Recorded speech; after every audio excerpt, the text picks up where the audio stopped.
Utawala wa Ayatollah umeingia vipi madarakani nchini Iran na kwa nini Marekani bado inawaandama?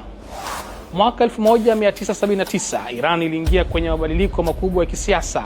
Utawala wa kifalme wa Shah Mohammad Reza Pahlavi aliyeungwa mkono na Marekani ulianguka baada ya maandamano makubwa ya wananchi.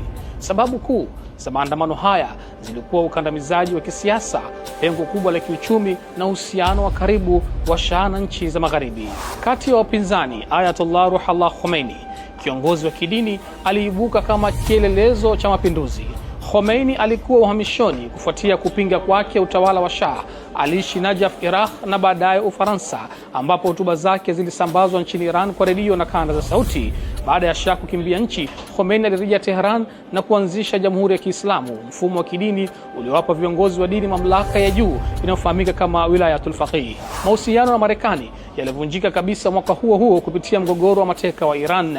Mnamo Novemba 1979, wanafunzi walivamia ubalozi wa Marekani mjini Tehran wakiwateka wanadiplomasia 52 wa Marekani kwa muda wa siku 444. Tukio hili lilichochewa na hofu ya Iran juu ya kuingiliwa tena na Marekani, hasa baada ya kuruhusiwa kwa Shah kuingia Marekani kwa ajili ya matibabu. Khamenei aliongoza Iran hadi kifo chake mwaka 1989 na baadaye Ayatollah Ali Khamenei aliyekuwa rais wa nchi aliteuliwa kuwa kiongozi mkuu.